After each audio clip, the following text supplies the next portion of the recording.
Guys, let's just give you a little intro to the next day of my carpet tear out project. I believe this next set of videos is going to be starting on 9/2, September the 2nd.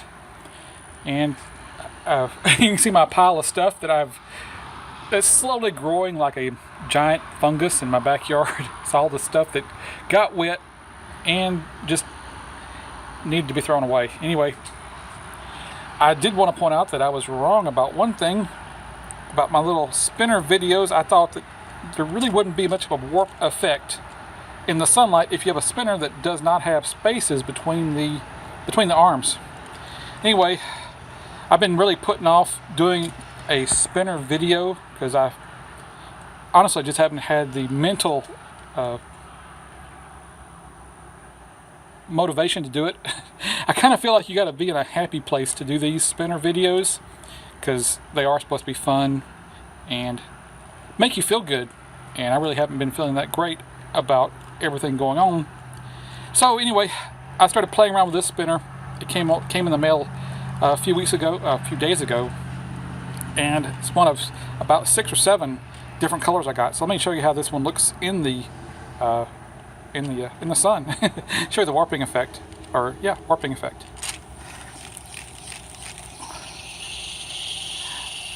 So it does actually have a cool warping effect. It does need to slow down a little bit before you'll actually start seeing it warp. So yeah, it looks almost looks like an octopus with little short stubby arms. And I thought that was kind of a cool spinner. It actually seems like it spins better vertically than it does on its side. It does look pretty wild, and especially when it starts to slow down. It has these little ball bearings in the arms, so as it starts to slow down, I'm going to slow it down on purpose here with my finger. Oh, hey, I got a little bit more warping effect there going. Anyway, as it starts to slow down, come on now, slow down. You may hear this. You'll hear that little clacking noise. And if you can see, that's the ball bearing sliding back and forth. So I thought this was a very cool feature of the spinner. And if you want to know how to rev up your spinner, first, rev your spinner up with one hand, like I'm trying to do here. First, you need a gut, like that gut right there. And you rub the spinner rapidly across your gut. See, I told you you need to be in a happy place when you do spinner videos. They're making me happier already. Anyway, you can hear that sound. It is really cool. I like it a lot. And like I said, this was just a little intro to my next series of videos on my carpet tear out. I'm just trying to, I guess, do a little bit of documenting what I had went through during this, and kind of like a little bit of therapy watching the progression of the house being cleared out. Anyway, I'm running up right at 3 minutes on this intro, which is about as long as I'd like to go. So if you like, enjoy the rest of the videos and see the tear out progression, and I'll talk to y'all later.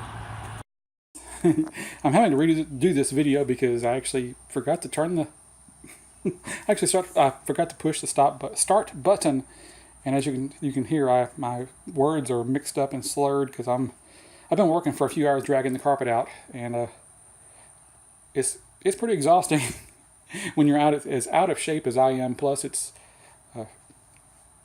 about, I don't know, 80% humidity, 90% humidity out here today. That's one of the things that kills you is the humidity, because you sweat and it doesn't evaporate. You can't see it on my arm. I don't know why I'm doing that. You will sweat and it will not evaporate, so you don't cool off. And your clothes get soaked, and just adds extra weight to your clothing. As you can see, I'm wearing as thin a clothing and as little clothing as I possibly can. I'm not wearing my orange shirt today. It's out in a Frankensleeve. He's somewhere safely up off the floor. Anyway, wanted to show you all this stuff here. I've slowly started getting the carpet out of here.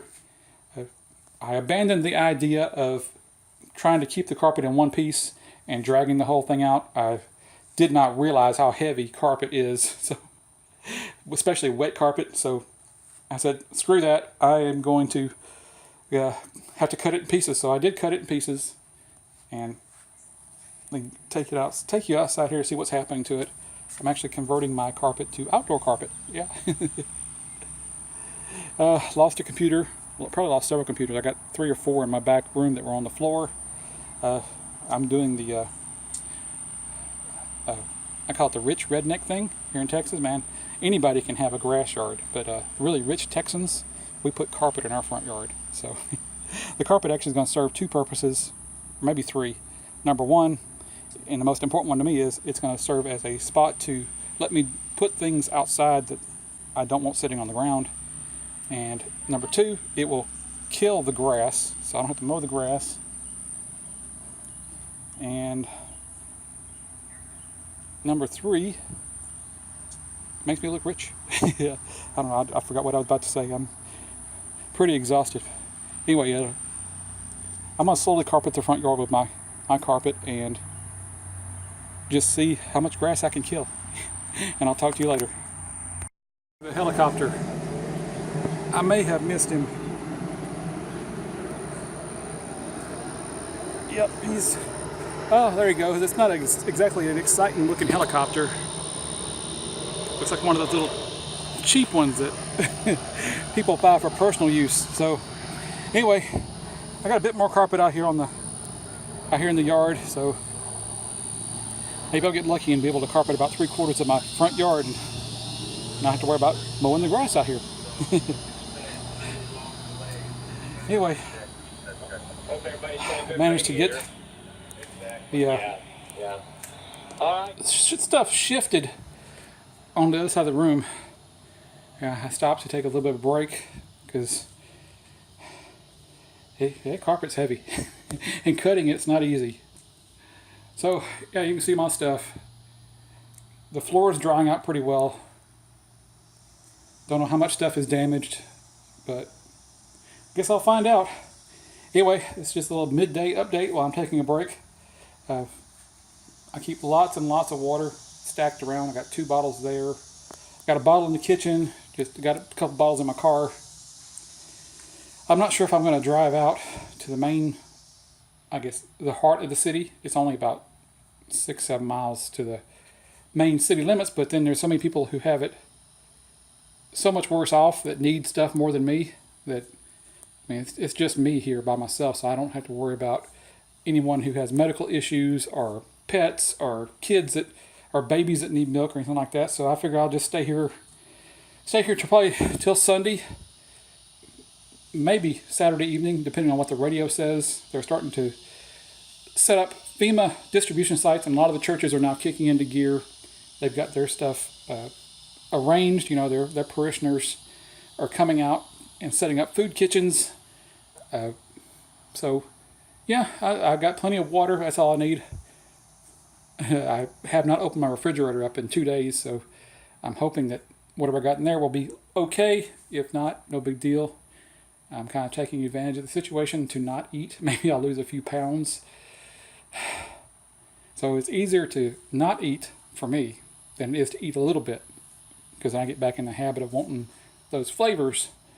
And yep, so I'm going to hold off eating as long as I can and just keep drinking lots of water. And taking my vitamins. I got all my vitamins. Good enough vitamins to last me for a while. And you can see all my stuff behind the door there, stacked up to the roof. Yeah, that's how it's going for now.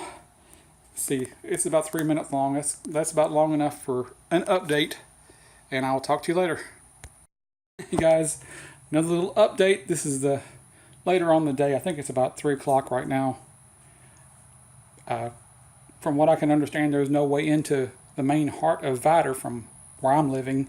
Even though it's only about 6 miles away, there is a river between me and them, and me in downtown Vidor. So unless I want to go the opposite direction and go way out of the way, which I don't want to do because there's no use me going into Vidor, I figure I'll just stay here for another day or so, listen to the radio, and work on getting the carpet out of here. As you can see, I've started the progression of getting everything that was in the hallway into the living room. So I got to figure out how my logistics. I'm trying to figure out how to move as little as possible.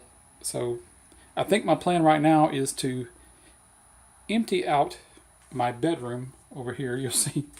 I'm going to get the carpet out of the hallway first. Get all this stuff out of the way first. Then go in here to my bedroom and remove everything in there and slide it into the living room if I have room for the bed. Or something. I'll stand it up. I'll do something. And then I will take all of my storage stuff here. This is my storage room. You see all my computers, laptops, and just junk. I mean, stuff I haven't opened. Literally, I have not opened up some of these. See that plastic storage bin right there at the bottom and the one above it? I literally have not opened those up since the year 2003. So I know what's in there because I got them labeled, but this stuff that I literally have not looked at in 14 years. So I may wind up just trying to sell it or throw it away. But anyway, I'm going to try to transfer all this stuff into here once I have the carpet pulled up, and then move my bedroom stuff into my storage room. I'm not sure how it's going to work out. It's a smaller room, and I'm used to having more room, but the advantage is this back room is where the AC unit is. So not only will it be colder in here every night, or warmer, depending on the season, but I will also have the noise from the AC unit, which is sort of like white noise. It's loud, but it's steady. So loud and steady means I can sleep through it or go to sleep by it. I used to be working in the chemical plants locally, and when you have a steady drone of noise in the background, nothing that spikes, nothing that is stopping and starting, I was actually able to almost fall asleep if I wanted to. I had to actually force myself to stay awake. So anyway, I don't know if you can see the bathroom in there. It's kind of dark, but basically it's a tile floor, so I don't got to worry about that. Kind of worried about the redwood trim around my tub there. Like I said, you can't see it because most likely you can't see it. There's very little light. And I forgot to turn. Well, I don't have the option of turning on my my flash. Kitchen's still the same. It's become just a path to the back door where I'm throwing everything out. So I come through here. I'm actually thinking about just having the slab sealed once this is all over with, instead of putting down more carpet. See my growing pile of junk out there, all the stuff that got soaked and wet down, and yeah, my backyard is kind of a jungle. Good. I'm just glad it all drained off, because now it's not going to become a haven for mosquitoes or a breeding ground. So anyway, you see how my little lighting setup is, and my camera set up there. I'm just kind of working through it, and I'm going to cut this off so it doesn't get too long. I'll talk to you later. As you can see, my little carpet the front yard project is progressing along nicely. Had to change my plans again. I planned on shifting everything from one room to the other, and just realized I just didn't have enough space to do it. I get here and turn this stupid radio down. The only thing I don't like about the radio is that I'm stuck with rock and roll and country music, and what I really want to hear right now is more information about the power situation and travel situation, and I guess the radio stations are more concerned about playing their music than they are about taking care of their listeners. Anyway, as I said earlier today, my plan was to move all this stuff in here into the living room, and then shift all the stuff in here to this room and just basically swap rooms. But I quickly realized there was no room for my bed in the living room. This thing, I've got this mattress topper, this foam mattress topper right here. It weighs about 75 pounds, and it's like trying to wrestle a giant slinky.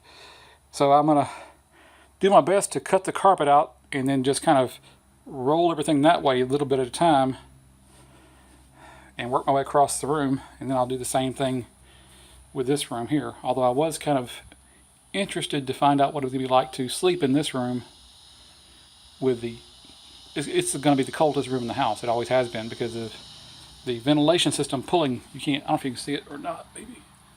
Nah, maybe you can see the grill down there and that little door in the very corner. That's my AC unit, the blower. So all the air gets pulled right into that room, so it's the coldest room in the house. Anyway, you can see I got a few more storage racks set up over here. Saved what books I could save. I've got saved. I don't know why I have such a affinity for books that are all books. I noticed they were books I enjoyed. That's the ones I didn't miss were the ones I didn't like. So I had a whole bunch of books that were just soaked and heavy. Waterlogged books are pretty doggone heavy. Anyway, I could bring myself to throw those away, but the ones that I've read and enjoyed, it's hard for me to throw them away, even though they're worth nothing. At least in the United States, they're worth 25 cents, 50 cents a piece if you can get anybody in Texas to buy the damn things. At least in my part of Texas, these people here, they don't read. So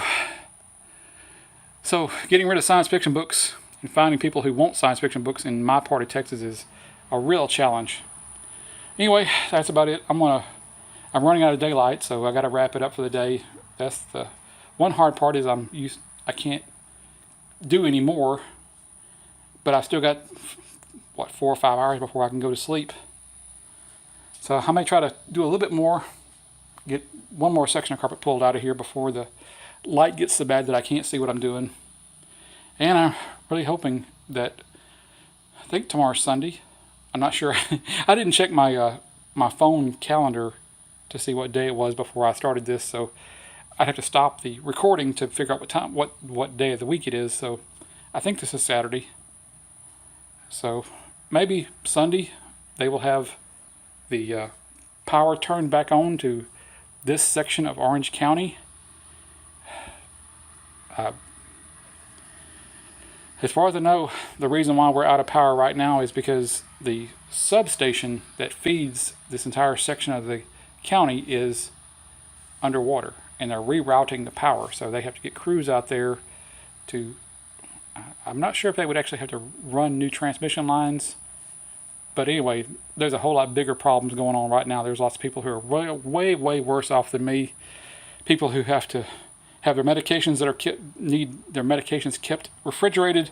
There are people on breathing machines, people who need dialysis. There's just all kinds of emergencies that are much more critical than mine. So pardon me for complaining a bit, because I have to sit for 2 or 3 hours in the dark before I can actually fall asleep. Anyway, I'm going to wrap it up for now, and I'll talk to y'all later. Oh, I almost forgot. I found Frankenstein. Yeah, he wanted to come out of hiding, and I forgot where I put him. Oh, man. Forgot where I stuck Frankie. He was insisting on no longer being left alone in the kitchen. Oh, there he is. I put him up here. He was keeping an eye on me. He must have fell over. So let me put him up here where he can keep an eye on me. So, yeah. Yeah, you would think with somebody with a cornrow or a Rastafarian type hairdo, he'd be a little more chill. But I guess 2 days of being alone in the kitchen in a box, he just couldn't take it no more. So he's perched up there. He's ready to supervise and take charge. I'll talk to y'all later.